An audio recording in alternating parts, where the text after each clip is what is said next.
नमस्कार श्रोताओं, आज हमारे साथ स्टूडियो में हैं डॉक्टर अंशुमान सिंह जी, जो कि वैज्ञानिक हैं कृषि विज्ञान केंद्र भरसार पौड़ी में। डॉक्टर साहब, आपका बहुत बहुत स्वागत है हमारे स्टूडियो में सभी श्रोताओं की तरफ से।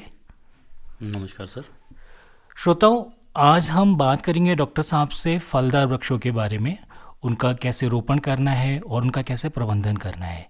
जैसे इस समय बारिश का मौसम है, हर जगह बरसात हो रही है और बरसात के मौसम में सबसे अच्छा जो समय होता है फलदार वृक्षों को लगाने का, यही होता है। तो सबसे पहले हम डॉक्टर साहब से जानना चाहेंगे, बरसात में कौन कौन से फलदार पौधे हमारे किसान भाई या जो बागवान भाई हैं वो लगा सकते हैं। जैसा कि आप सभी को विदित है, बरसात का मौसम चल रहा है और इस बरसात के मौसम में हम सब ट्रॉपिकल और ट्रॉपिकल फ्रूट क्रॉप्स का पौधों का रोपण करते हैं।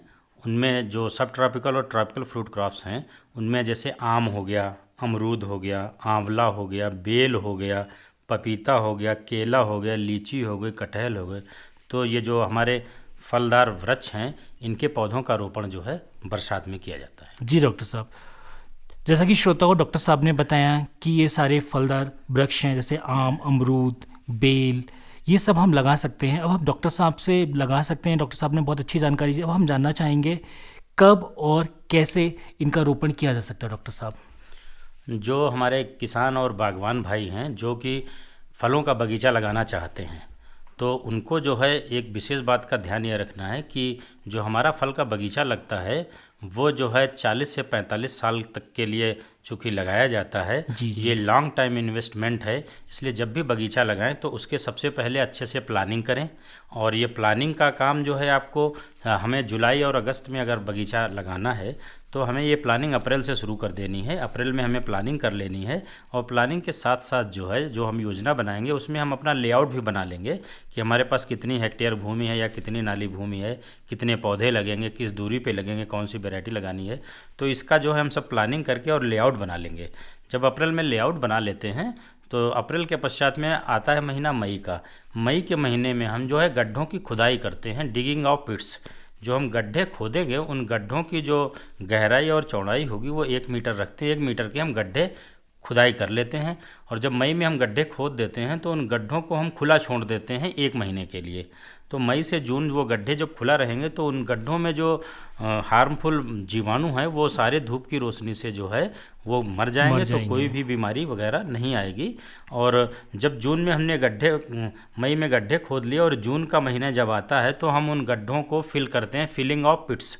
ये कार्य हम जून में करेंगे। तो जब फिलिंग ऑफ पिट्स का हम कार्य करते हैं तो आप किसान भाइयों को, बागवान भाइयों को ध्यान ये रखना है कि जब भी हम गड्ढे की भराई करें तो जब हमने गड्ढे मई में खोदे थे, जो उस गड्ढे की मिट्टी निकली थी वो गड्ढे के पास ही रखनी है। जी। और वो निकाली हुई मिट्टी में 25 से 30 किलोग्राम सड़ी गोबर की खाद या वर्मी कंपोस्ट आपके पास हो, उसको भली भांति उस मिट्टी में मिला लें।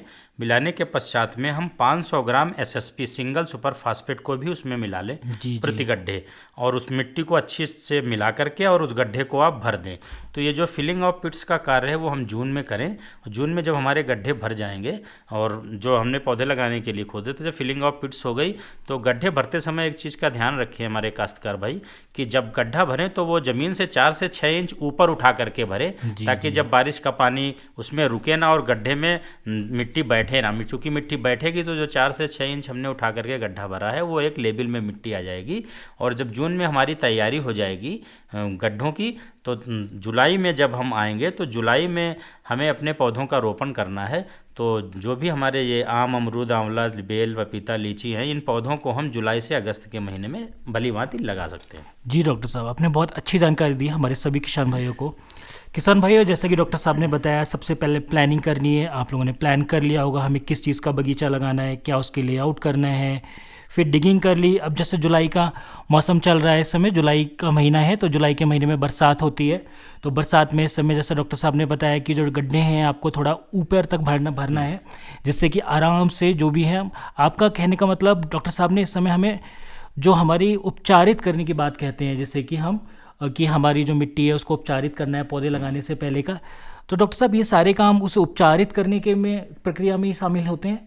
हाँ, देखिए इसमें क्या ध्यान रखना है, हमारे जो बागवान भाई हैं वो थोड़ा सा कभी कभी गलती कर जाते हैं। जैसे वो पौधे लाते हैं, लाने के पश्चात में गड्ढा करके और पौधे को सीधे लगा देते हैं। जी जी तो उसमें प्रॉब्लम ये आती है कि पौधे में जो है रॉटिंग शुरू हो जाती है जड़ों में, और पौधे में रॉटिंग शुरू होती है तो धीरे धीरे जो है पौधे की जड़ें सड़ जाती हैं और पौधा 2-3 महीने में सूख के मर जाता है। जी जी जी तो हमारे बागवान भाई इस चीज़ का विशेष ध्यान रखें, जब भी आप नर्सरी से पौधा लगाएं और जब जुलाई में पौधा लगाएं तो पौधा लगाने से पूर्व आप जो है एक घोल बना लें जिसमें आप बावस्टीन है तो बावस्टीन का 1 ग्राम मात्रा लें और 1 लीटर पानी की दर से, यानी कि जैसे 10 लीटर आपने किसी बाल्टी में या जी बड़े जी कैन में पानी लेना है तो उसमें 1 ग्राम प्रति लीटर की दर से 10 लीटर पानी लिया है तो 10 ग्राम दवा डाल करके बावस्टीन और अच्छे से उसको घोल दें। जब वो घोल तैयार हो जाए तो 10 मिनट के लिए अपने पौधों की जड़ों को उपचारित कर लें। वो पौधे उठा करके और उसमें रख दें, 10 मिनट के पश्चात निकाल लें। फिर उस पौधे को जो हम रोपित करें तो उसमें जो रूट रॉट की बीमारी आती है पौधों में वो नहीं आएगी, जिससे हमारे बागवान भाइयों के पौधे मरेंगे नहीं, मरने की संख्या जो है कम से कम की जा सकती है। तो हमेशा जो है पौधों को उपचारित करके ही प्लांटेशन करें। जी जी डॉक्टर साहब, आपने बहुत अच्छी जानकारी दी। किसान भाइयों, जैसा कि अक्सर हम देखते हैं कि हमने पौधा लगाया, पौधा लगाने के लिए कुछ दिन बाद ही वो सड़ जाता है, जैसे डॉक्टर साहब ने बताया रॉटनिंग की प्रॉब्लम होता है ये इससे सड़ना। तो उससे पहले जैसे अभी डॉक्टर साहब ने बताया उसको उपचारित करना है आपको बेबिस्टीन लगा के, जैसा कि डॉक्टर साहब ने बताया 1 ग्राम प्रति लीटर 1 ग्राम प्रति लीटर की दर से। तो उससे क्या होगा, वो उपचारित हो जाएगा पौधा, उसमें जो रूट सड़ने की प्रॉब्लम थी वो अब नहीं रहेगी। बहुत अच्छी जानकारी दे रहे हैं सभी हमारे श्रोताओं को डॉक्टर साहब। डॉक्टर साहब, अब हम जो किसान भाई हैं उन्होंने प्लानिंग करी थी, जैसे हमारे कोई किसान भाई हैं उन्होंने प्लानिंग करी कि उन्हें आम का बगीचा लगाना है। हाँ जी। तो आम के बगीचा लगाने के लिए उन्हें कौन कौन सी उत्तम प्रजातियां हैं और कौन कौन सी उन्हें चीज़ों का ध्यान रखना है, कितनी दूरी पर उन्हें लगानी है, हाँ जी। तो कुछ इस विषय में हमें बताएं। देखिए, जो हमारे काश्तकार भाई बागवान भाई हैं और वो आम का बगीचा लगाना चाहते हैं, जैसा कि मैंने बनाया, प्लानिंग कर लेना है, लेआउट बना लेना है और गड्ढे खोदने, गड्ढे भर लिए हमने जून तक। जुलाई में जब पौधे लगाने की बात आएगी तो हमको जो है पौधे लगाने से पूर्व ये जानकारी होनी चाहिए कि हमें कौन सी प्रजाति के पौधे लगाने हैं। तो इसमें जो है जो प्रजातियों की हम बात करेंगे आम में, तो जैसे कि आपकी दशहरी हो गई, जी जी लंगड़ा हो गया, चौसा हो गया, ये जो वैरायटी हैं इनको हम जो है 8 से 10 मीटर की दूरी पर रोपित करते हैं, 8 से 10 मीटर की दूरी पर लगाते हैं। वहीं पर मल्लिका जो प्रजाति है उसको 10 से 12 मीटर की दूरी पर लगाते हैं। और इस समय तो आम में, वर्तमान समय में आम की हम सघन बागवानी करते हैं, उस सघन बागवानी के अंतर्गत 3 मीटर की दूरी पर पौधों का रोपण करते हैं। और साथ ही आम की एक वैरायटी है, एक प्रजाति है जो है आम्रपाली, तो वो ड्वार्फ वैरायटी है, जो बौनी प्रजाति है हमारी। तो आम की जो बौनी प्रजाति है आम्रपाली, उसको हम जो है 2.5 गुणे 2.5 मीटर पे 2.5 इंटू 2.5 मीटर की दूरी पर लगाते हैं। तो जब 2.5 इंटू 2.5 मीटर की दूरी पर हम पौधों को रोपित करते हैं तो लगभग जो है 1600 पौधे 1 हेक्टेयर में आ जाते हैं। तो नंबर ऑफ़ प्लांट्स भी आपके 1 हेक्टेयर में बढ़ेंगे और प्रोडक्शन भी बढ़ेगा। और आम्रपाली जो है एक रेगुलर बेरर वैरायटी है। तो हमारे जो काश्तकार भाई आम का बगीचा लगाना चाहते हैं तो वो इन प्रजातियों को लगा सकते हैं, जिसमें जो उत्तम प्रजाति है जो हाई डेंसिटी के लिए है वो है आम्रपाली, आप इसको लगा सकते हैं। जी डॉक्टर साहब, आपने यहाँ पे भी हमें बताया कि हमारे जो किसान भाई सघन जो करते हैं, सघन का मतलब यहाँ क्या चीज़ है? सघन से आशय यह है कि जो हमारे बागवान भाई पहले जो हमारे पुराने लोग थे वो क्या करते थे कि 8 से 10 मीटर की दूरी पे पेड़ लगाते थे। जी। तो उसमें क्या होता है, number of plants per hectare कम आते हैं। अभी क्या है कि सघन बागवानी में हम पौधों की दूरी को कम कर देते हैं तो नंबर ऑफ प्लांट्स ज़्यादा आते हैं। उसके लिए जो पार्टिकुलर वेराइटी हैं 3 मीटर पे भी लगती हैं, 2.5 मीटर पे भी लगती हैं, वही प्रजातियाँ लगाएं, ताकि जो है वो बहुत ज़्यादा बड़े पेड़ नहीं होते हैं, उनके एक सीमित उनकी ग्रोथ होती है और फ्रूटिंग अच्छी होती है, उत्तम फ्रूटिंग होती है, उनमें फलत अच्छी आएगी। तो आप जो है उसमें आम्रपाली पे जा सकते हैं, सघन बागवानी में आप आम्रपाली लगा सकते हैं। जी मतलब सघन अगर हम बागवानी करते हैं तो उसमें हमारे पास नंबर ऑफ प्लांट्स जो हैं, पौधे हैं, वो ज़्यादा आ जाते हैं। हाँ जी। कम जगह में जो ज़्यादा पौधे आ जाएंगे तो डेफिनेटली हमारा उससे जो ईल्ड होगी, जो हमारा प्रति हेक्टेयर की जो आप बात कर रहे हैं, उसमें उत्पादन बढ़ जाएगा। हाँ जी। अभी लेटेस्ट में कुछ वर्षों में नई आम की 2 प्रजातियाँ आई थी, जिसमें जो है अंबिका और अरुणिका है। तो आम्रपाली के साथ साथ में बागवान भाई हमारे अंबिका और अरुणिका को भी रोपित कर सकते हैं, जिससे अच्छा उत्पादन लिया जा सकता है। जी, तो हमारे किसान भाई जो कि आम का बगीचा लगाना चाहते हैं, डॉक्टर साहब ने उनके लिए बहुत अच्छी जानकारी दी है कि आप कौन कौन सी वैरायटी लगा सकते हैं, कितनी कितनी दूरी पर लगाइए। और डॉक्टर साहब ने बताया जैसे कि आप सघन बागवानी करिए तो उसमें आपकी ईल्ड यानी कि उत्पादन बहुत अच्छा होगा। डॉक्टर साहब, अब कुछ किसान भाई हैं जिन्होंने सोचा है कि हम आम के नहीं, उनके यहाँ कुछ और सोच रहे हैं कि जैसे अमरूद की प्रजातियां हैं, कि अमरूद की कौन कौन सी प्रजाति है वो लगाना चाह रहे हैं, और उसके लिए क्या क्या उनको ध्यान रखना चाहिए। जो काश्तकार भाई, बागवान भाई अमरूद का बगीचा लगाना चाहते हैं तो वो लगा सकते हैं। उनकी जो कुछ संस्तुत जो प्रजातियां हैं जो उत्तम उत्पादन देती हैं, जिनकी मार्केट रेट अच्छा मिलता है किसानों को, तो वो जो है जैसे इलाहाबाद सफ़ेदा हो गया, और दूसरा है सरदार जिसको L49 भी बोलते हैं हम जी और इलाहाबाद सुरखा है, और साथ में श्वेता है और ललित है। जी जी जी। तो जो इलाहाबाद सफ़ेदा और L49 हम लगाते हैं उसको जो है 6x6 मीटर की दूरी पे हम लगाते हैं। 6 मीटर प्लांट से प्लांट की दूरी और रो से रो की दूरी भी 6 मीटर रखते हैं। तो इस प्रकार से हम जो है लगभग 277 पौधे पर हेक्टेयर में आते हैं। और अगर हम उसी जगह पे थोड़ा सा सघन में आएंगे तो 6x3 और 3x3 पे लगाते हैं। तो 6x3 और 3x3 पे लगाएंगे जब हम, तो 6x3 पे सरदार या L49 को लगा सकते हैं। उसमें जो है 555 पौधे प्रति हेक्टेयर आएंगे। और जब हम 3x3 की दूरी पे लगाएंगे, 3x3 मीटर की दूरी पर पौधों का रोपण करेंगे, तो 1111 पौधे आएंगे 1 हेक्टेयर में। जी जी। फिर हम चले जाते हैं सघन बागवानी में। तो सघन में जो है उसके लिए अच्छी वैरायटी है वो श्वेता है। श्वेता में हम 3x1.5 मीटर की दूरी पे लगाते हैं। लाइन से लाइन की दूरी 3 मीटर और पौधे से पौधे की दूरी 1.5 मीटर। तो उसमें 2222 पौधे आएंगे 1 हेक्टेयर में। और यदि हम चले जाते हैं सघन से फिर अति सघन में, जी जी, अति सघन ultra high density orchard planting में, तो उसमें जो है हम पौधों को और सघन अति कर देते हैं, अति सघन लगा देते हैं बहुत पास पास। तो उसमें हम जो लाइन से लाइन की दूरी रखते हैं वो 2 मीटर और पौधे से पौधे की दूरी 1 मीटर रखते हैं। इस प्रकार से इसमें 1 हेक्टेयर में लगभग 5000 पौधे आएंगे। तो इसमें नंबर ऑफ प्लांट्स बढ़ रहे हैं, परंतु इसके लिए जो रिकमेंडेड वैरायटी है वो है ललित। जी जी। और जो ललित प्रजाति है ये फूड प्रोसेसिंग के लिए बहुत ही अच्छी है। जो भी आप मार्केट में जूस देखते हैं गुआवा का, गुआवा जूस, वो जो है हाँ वो ललित से ही आता है।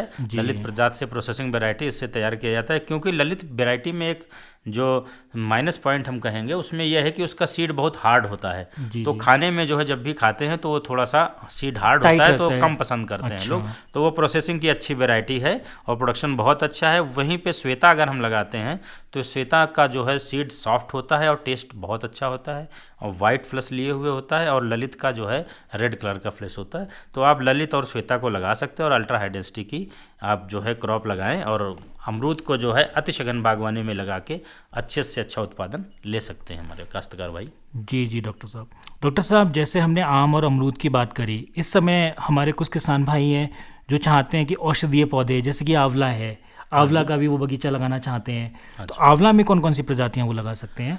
जो बागवान भाई आंवला लगाना चाहते हैं, आंवले की कई उत्तम प्रजातियां हैं, जिनमें से जो है पहली है NA4 और NA5। NA का अर्थ हुआ नरेंद्र आंवला, नरेंद्र आंवला 4, नरेंद्र आंवला 5 और नरेंद्र आंवला 6, नरेंद्र आंवला 7, नरेंद्र आंवला 10। तो इन प्रजातियों को आप लगाएं। साथ ही साथ में इसमें 2-3 और प्रजातियां हैं जिनका प्रोडक्शन अच्छा आता है, जैसे गोमा ऐश्वर्या है, बनारसी है, फ्रांसिस है, जिन्हें भी आप लगा सकते हैं। लेकिन NA6 और NA7 का जो प्रोडक्शन है वो काफ़ी अच्छा है। और जब हम आंवले की बात करते हैं तो इनको लगाने के लिए 8 से 10 मीटर की दूरी पर लगाते हैं और 8 से 4 मीटर की दूरी पे, मतलब कि लाइन से लाइन की दूरी 8 मीटर और पौधे से पौधे की दूरी जो है 4 मीटर हम रख सकते हैं। तो इस प्रकार से आंवले की जो ये रिकमेंडेड वैरायटी हैं जी आप लगाएं। और आंवला चूँकि एक औषधीय पौधा है और इसकी डिमांड बहुत है, तो भविष्य में जो है इसका उत्पादन करके हमारे बागवान भाई अच्छी आमदनी और अच्छा लाभ प्राप्त कर सकते हैं। इसमें प्रचुर मात्रा में आपका विटामिन सी मिलता है। हाँ जी। और डॉक्टर साहब, जैसे आपने आंवले की बात करी, आम और अमरूद की भी हमने बात करी, तो इस समय हमारे किसान भाई जैसे कि चाह रहे हैं कुछ और तरीके के फलदार वृक्ष होते हैं, जैसे कि बेल है। हाँ जी। तो बेल की कौन कौन सी प्रजातियां और कैसे लगाया जा सकता है? बेल भी एक औषधीय फल है, औषधीय जो पौधा है हमारा, तो पेट के लिए बहुत अच्छा रहता है। बेल की जो है डिमांड बहुत ज़्यादा है और भविष्य में इसकी डिमांड हमेशा बढ़ती रहेगी। तो जो काश्तकार भाई, जो बागवान भाई बेल का बगीचा लगाना चाहते हैं, वो जो है NB1 नरेंद्र बेल 1 एक वैरायटी है, NB1 है, NB2 है, NB5 है, NB7 है, NB9 है, NB10 है, NB16 है, NB17 है। तो ये जो वैरायटी है नरेंद्र बेल करके, ये आचार्य नरेंद्र देव कृषि एवं प्रौद्योगिकी विश्वविद्यालय फैजाबाद अयोध्या अयोध्या उत्तर में। प्रदेश में जी विश्वविद्यालय जी है, जी। वहाँ से ये रिलीज़ की गई है वैरायटी। तो ये इनका रिस्पांस बहुत अच्छा है, ये लगा सकते हैं। साथ ही साथ ICAR का, भारतीय कृषि अनुसंधान परिषद का एक रिसर्च सेंटर है लखनऊ में, सेंट्रल इंस्टीट्यूट फॉर सब ट्रॉपिकल हार्टिकल्चर, केंद्रीय उपोष्ण बागवानी संस्थान। वहाँ की 2 प्रजातियाँ हैं जिसमें है CISH B1 और CISH B2। B1 and B2। B1 and B2। तो ये जो बेल की प्रजातियाँ ये बहुत ही अच्छी हैं, इनका छिलका जो है बहुत ही पतला होता है और इनका जो क्वालिटी है इन CISH B1 और B2 की बहुत ही उत्तम है, मार्केट वैल्यू इनकी बहुत अच्छी है। तो हमारे काश्तकार बागवान भाई जो है इस पर जा सकते हैं बेल पर, और बेल की ये प्रजातियों का रोपण कर सकते हैं। और साथ ही साथ में जैसे पंतनगर से जो प्रजातियां हैं बेल की निकली हुई, जी उनमें जैसे पंत अपर्णा है, पंत सुजाता है, पंत उर्वशी है, पंत सुजाता और अपर्णा है, पूसा उर्वशी है जो हमारी IRI से निकली हुई है, जी जी गोमायाशी वैरायटी हैं। ये सब जो प्रजातियां इनमें से भी आप लगा सकते हैं जो हमारे काश्तकार भाई हैं। बस ध्यान ये रखना है कि जब इनको हम रोपित करेंगे तो हमेशा जुलाई के माह में पौधे का रोपण करना है, और इनकी जो दूरी होगी 10 बाय 10 पे भी लगाते हैं और 8 बाय 8 पर भी लगा सकते हैं। जी जी जी। किसान भाइयों, जैसा कि डॉक्टर साहब ने बताया, आपको बेल की भी बहुत सारी प्रजातियां हैं जो कि जैसे डॉक्टर साहब ने बताया N1 N2 करके। किसान भाई, जैसे इस समय हम बेल लगा लिया आंवला, तो एक और हम लोग आ रहे किसान भाई चाहते हैं कि एक पपीता एक होता है, वो भी औषधीय में आता है हमारा। तो पपीते की कौन कौन सी वेराइटीज़ हैं डॉक्टर साहब, हमारे किसान भाइयों को बताएं थोड़ा। देखिए, पपीते की भी जो डिमांड है मार्केट में वो हमेशा बनी रहती है। तो हमारे जो बागवान भाई हैं वो पपीते का भी उत्पादन अच्छे से कर सकते हैं, उसका भी बगीचा लगा सकते हैं। तो पपीते में जैसे रेड लेडी है जो, जिसको हम ताइवान 786 के नाम से भी जानते हैं, वो अच्छी वैरायटी है। और साथ ही साथ पूसा नन्ना है, सूर्या है, मयूरी है, मधु है, पूसा डेलीशियस है, पूसा मजेस्टी है, तो और पूसा जायंट है, सनराइज सोलो है। तो ये जो प्रजातियां हैं पपीते की, ये उत्तम प्रजातियां हैं, इनको आप लगा सकते हैं। बस इनकी जो दूरी होगी वो 3 बाई 1 पे लगाते हैं, 3 मीटर लाइन से लाइन की दूरी, 1 मीटर पौधे से पौधे की दूरी, लगभग 3250 पौधे पर हेक्टेयर आते हैं। जी। बस इसमें आपको ध्यान ये रखना है कि जब भी हम पपीते की बात करते हैं तो पपीते की हमें नर्सरी तैयार करनी पड़ती है। नर्सरी। हाँ, तो 400 से 500 ग्राम बीज, लगभग आधा किलो बीज 1 हेक्टेयर के लिए पर्याप्त होता है। तो इस बीज को हम ले लें, जो हमने प्रजातियां बताई हैं, इन प्रजातियों को ले लें और उसका बीज ले करके, और हम जो काले पॉलीथीन के पैकेट्स आते हैं उसमें बीज को बो दें, और एक पैकेट में एक ही सीड बोएं। जब वो पौधा तैयार हो तो उसको रोपित करें।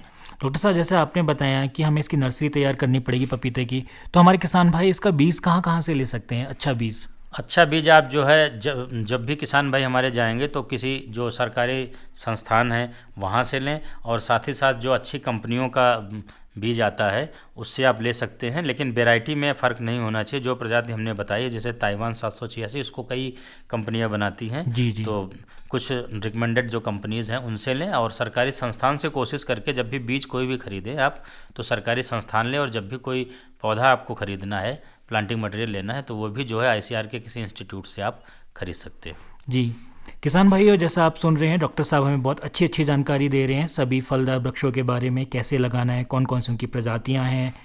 डॉक्टर साहब, एक हमारे किसान भाई हैं, इनका प्रश्न आया था कि वो लीची की कौन कौन सी प्रजातियां हैं वो लगाना चाहते हैं। जो भी हमारे काश्तकार भाई हैं, बागवान भाई, अगर लीची का बगीचा लगाना चाहते हैं, लीची में भी कई प्रजातियां हैं।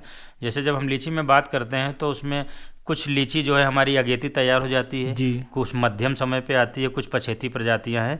तो अगेती प्रजातियों में जैसे शाही है, अझोली है, ग्रीन है, ये अगेती प्रजातियां हैं। मध्यम में आपकी है रोज़ सेंटेड, अर्ली बेदाना, स्वर्ण रूपा, देहरा रोज़, ये जो है आपकी मध्यम समय में तैयार होने वाली प्रजातियां हैं। और लेट जो वैरायटी हमारी पछेती प्रजाति हैं वो है लेट बेदाना है, बम्बैया आती है, पूर्वी और चाइना। तो ये हमारी जो अगेती, मध्य और पछेती प्रजातियां हैं। और लीची को लगाने के लिए आप जो है 10 × 10 मीटर की दूरी पर लगा सकते हैं। लाइन से लाइन की दूरी 10 मीटर, पौधे से पौधे की दूरी जो है 10 मीटर, और 10 बाई 5 पर भी लगा सकते हैं। 10 मीटर लाइन से लाइन की दूरी और पौधे से पौधे की दूरी 5 मीटर। ये थोड़ा सघन हो जाएंगे, जो कि लगभग जो है 200 प्लांट पर हेक्टेयर आ जाते जी हैं। जी जी तो आप जी। इस प्रकार से इस दूरी पर लीची का बगीचा आप लगा सकते हैं। डॉक्टर साहब बहुत अच्छी जानकारी दे रहे हैं हमारे सभी किसान भाइयों को, एवं बागवान भाइयों को जो बगीचा लगाना चाहते हैं। डॉक्टर साहब, चलते चलते हम आपसे एक आखिरी प्रश्न पूछना चाहेंगे कि पौधा लगाते समय हमारे किसान भाइयों को किन किन बातों का खास ध्यान रखना चाहिए? देखिए, जब भी हमारे बागवान भाई, काश्तकार भाई बगीचा लगाएं तो उनको सबसे पहला जो ध्यान रखना है वो समय से वो प्लानिंग करें, और प्लानिंग करने के पश्चात में जो है कब पौधे हमें लगाने हैं उसके 10 से 15 दिन पूर्व ही आप एक विश्वसनीय सरकारी नर्सरियों से या सरकारी इंस्टीट्यूट से, जो ICAR के इंस्टीट्यूट्स हैं, या विश्वसनीय सरकारी नर्सरी से ही पौधों को आप क्रय करें, वहीं से पौधे लें। और दूसरा जो है, जब भी हम बगीचा लगाएं तो बगीचा लगाने में हमेशा जो है 2 या 2 से अधिक प्रजातियों को अवश्य लगाएं, 2 या 2 से अधिक प्रजाति लगाएं। साथ ही साथ जब हम पौधा लगाते हैं तो लगाते समय हमारे काश्तकार भाई ध्यान नहीं देते हैं, तो जो पौधा होता है उसमें जो यूनियन भाग होता है, जहाँ रूट स्टॉक और साइन का जुड़ाव होता है, वो गड्ढे के अंदर चला जाता है, और उससे क्या होता है, रूट स्टॉक से और शाखाएं निकलने लगती हैं। तो इसलिए आपको इस चीज़ का विशेष ध्यान रखना है कि जब भी हम पौधे का रोपण करें तो वो ज़मीन से 4 से 6 इंच जो यूनियन भाग है उसका वो उठा रहे। तो इस चीज़ का आप विशेष ध्यान रखें। साथ ही साथ पौधे रोपण के पश्चात में, पौधे को लगाने के पश्चात आप उसकी सिंचाई अवश्य करें। और गर्मियों में अभी जब जुलाई अगस्त में लगते हैं तब तो बारिश हो रही होती है, लेकिन जब पौधा मई जून में जाएगा तो उस समय सिंचाई का विशेष ध्यान रखें और समय समय पर जो है उसकी बगीचे की सिंचाई करते रहें। जी जी, डॉक्टर साहब आपने बहुत अच्छी जानकारी दी हमारे सभी किसान भाइयों को। आशा है किसान भाइयों को ये आपकी जानकारी सारी बहुत पसंद आई होगी, और किसान भाई चाहेंगे भी कि हम फलदार पौधों को लगाएं और उनसे अच्छी से अच्छी उपज प्राप्त करें। तो किसान भाइयों, आज के कार्यक्रम में बस इतना ही। आज हमारे साथ स्टूडियो में थे डॉक्टर अंशुमान सिंह जी, जो कि वैज्ञानिक हैं कृषि विज्ञान केंद्र भरसार पौड़ी में, और आज हमने उनसे बात की फलदार वृक्षों के रोपण एवं प्रबंधन के विषय में। आशा करते हैं आपको ये कार्यक्रम पसंद आया होगा, और आप अपने सुझाव एवं आपको जो कोई भी जानकारी चाहिए कुछ भी, तो आप सीधे हमें आकाशवाणी पौड़ी को भी लिख सकते हैं, या आप सीधे डॉक्टर साहब को KVK भरसार, जो हमारा कृषि विज्ञान केंद्र भरसार पौड़ी में है, आप डॉक्टर साहब से वहाँ भी संपर्क कर सकते हैं कि जो भी हमने बात करे, अमरूद, आंवला, बेल, लीची, पपीता, आम, आपको किसी भी वैरायटी के, इनकी कोई भी वैरायटी, कोई भी प्रजाति चाहिए और कैसे इनका आपको लगाना है, जैसे डॉक्टर साहब ने बताया, सबसे पहली चीज़ आपको प्लानिंग करनी है। प्लानिंग करने के बाद आपको कौन कौन सी वैराइटीज़ लगानी है, और एक ही वैरायटी नहीं लगानी, जैसे डॉक्टर साहब ने अंत में बताया, उसमें आप अलग अलग वैराइटीज़ लगाइए। प्लस पौधे से पौधे की दूरी पे जो डॉक्टर साहब ने सबसे इम्पॉर्टेंट बताई चीज़, कि आपको पौधे से पौधे की दूरी हर एक के लिए डॉक्टर साहब ने अलग अलग बताई, उस पर विशेष ध्यान रखिए। आशा करते हैं आपको ये कार्यक्रम पसंद आया होगा। डॉक्टर साहब को अब हम यहीं पे अपने स्टूडियो में इजाज़त चाहेंगे डॉक्टर साहब के साथ। डॉक्टर साहब, आपका बहुत बहुत धन्यवाद। आपका भी सर बहुत बहुत धन्यवाद, और हमारे जितने बागवान और काश्तकार भाई सुन रहे हैं, आप सभी का तहे दिल से शुक्रिया। नमस्कार।